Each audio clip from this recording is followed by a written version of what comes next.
Olá, perito! Hoje eu vou conversar com você sobre a perícia nos casos de auxílio-acidente.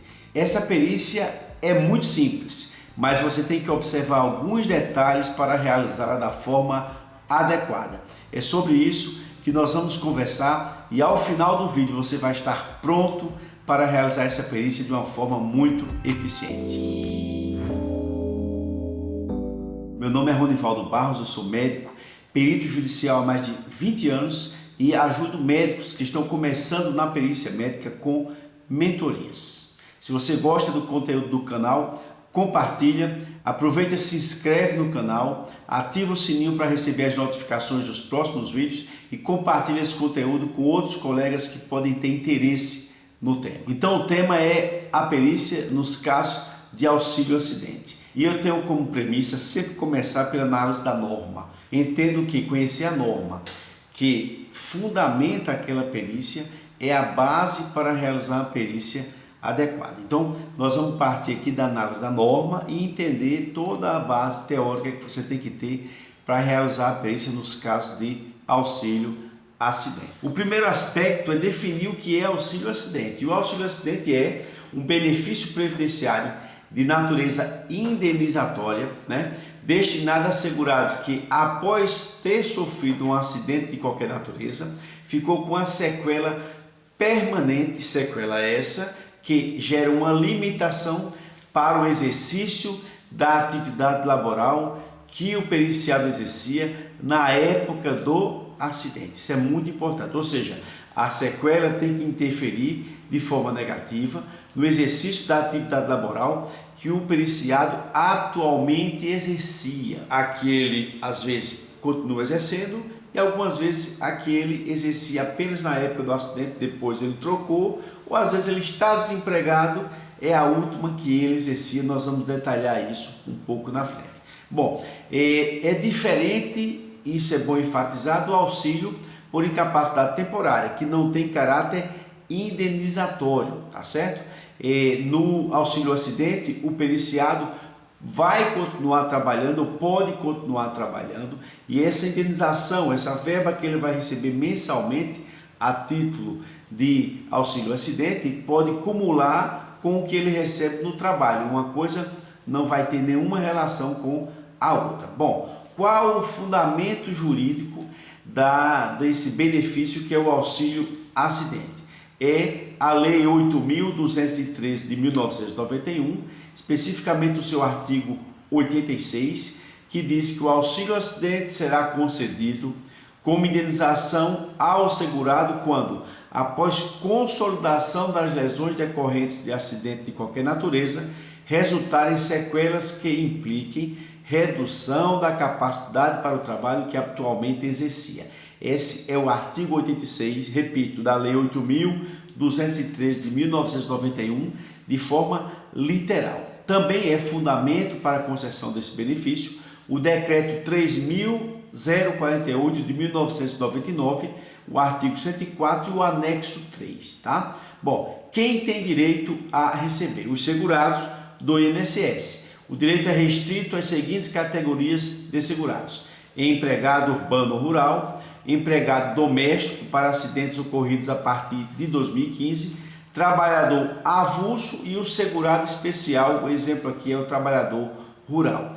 O indivíduo que é contribuinte individual, incluindo o microempresário individual, não tem direito a receber o seguro acidente. Então eu gosto de entender isso para entender com quem eu estou interagindo, quem vai entrar na sala pleiteando esse benefício, tá bom? Quais então são os requisitos para a concessão do auxílio-acidente? 1. Acidente de qualquer natureza, evento súbito, assim definido, evento súbito e traumático, seja ele relacionado ao trabalho ou não, acidente doméstico ou de lazer. E 2. Sequelas permanentes que impliquem redução da capacidade para o trabalho que o periciado atualmente exercia. Lembrar que algumas vezes eu já fiz perícias em casos em que o indivíduo, o periciado, tinha doenças degenerativas da coluna e alegava que essas doenças tinham relação com o trabalho. todos os exames mostrando que as doenças eram de cunho ou de etiologia degenerativa. Evidentemente não vai caracterizar o acidente de qualquer natureza. Então, nesse caso, ele tinha ali uma limitação, mas não caracterizava acidente de qualquer natureza, porque não teve origem súbita, mas tão somente tratavam-se de patologias degenerativas da coluna. Bom, quais os valores e a duração? Isso aqui fica de mera curiosidade, entendo que o perito deva conhecer minimamente, né, acerca da perícia que ele está fazendo. O valor corresponde a 50% do salário de benefício, é uma verba, digo, indenizatória, paga todos os meses, né, e pode ser acumulada com o salário que o indivíduo recebe no trabalho.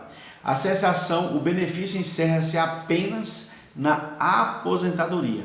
Então, se o indivíduo está aqui aos 25 anos de idade com a sequela de um acidente de qualquer natureza, que gera limitação para o trabalho que ele exercia na época do acidente, ele terá o direito de receber o auxílio acidente desde os 25 anos de idade até a aposentadoria. Importantíssimo saber e ter essa noção da importância de determinar com precisão a atividade que o indivíduo exercia na época do acidente, porque a depender da atividade, aquela sequela pode ou não produzir uma limitação para aquele trabalho e aí teria direito periciado ao benefício e pode eventualmente não produzir qualquer grau de limitação. Dando um exemplo prático, o indivíduo na época do acidente, ele era digitador, ele sofre um acidente e perde a falange distal do dedo indicador, tá? Então necessariamente para essa atividade nós temos ali uma limitação, ele vai digitar, mas ele não vai digitar com a mesma destreza que ele digitava anteriormente.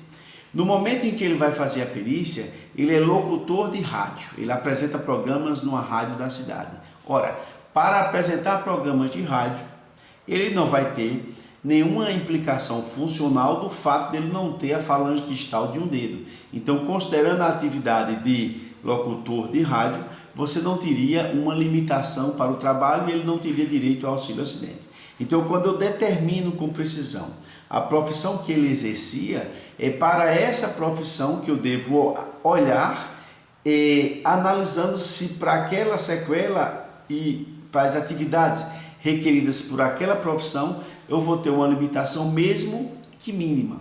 Então, é importantíssimo ter o foco na profissão habitual que o indivíduo exercia na época do acidente, que não é necessariamente a profissão que o indivíduo exerce atualmente. Inclusive, nas respostas aos quesitos, isso obrigatoriamente tem que ser sinalizado. É aqui que muitos peritos erram, porque não aprofundam a pesquisa acerca da profissão que o indivíduo exercia na época em que sofreu o acidente. E é essa atividade que ele tem que observar na hora de dizer se o indivíduo tem sequelas ou não. Dito isso, nós temos agora que analisar algumas legislações, algumas súmulas que tratam aqui da matéria e que ajudam também na perícia. Primeiro é o tema 416 do STJ e súmula 88 da Turma Nacional de Uniformização.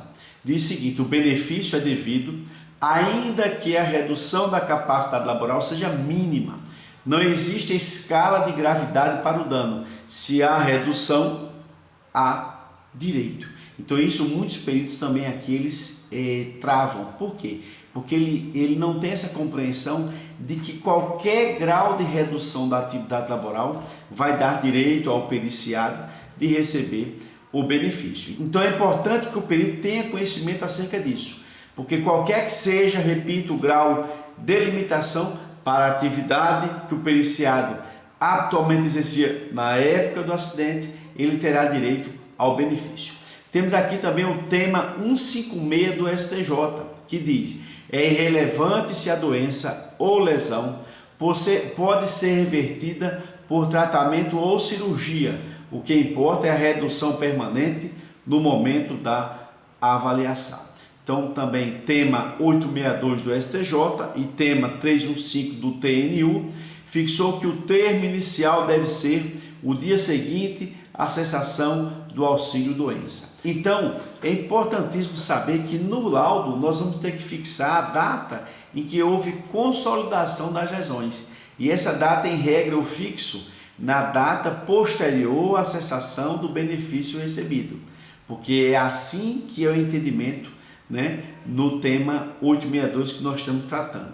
Então, se não há no processo documentos indicando a data em que houve a cessação do recebimento do benefício, né, a gente vai fixar por estimativa, 6 meses após o trauma, 1 ano após o trauma, mas na maioria das vezes no processo você tem sim o QNIS, o laudo de perícia administrativa, o resumo de benefícios, ou seja, um documento administrativo que indica até quando o indivíduo recebeu aquele benefício.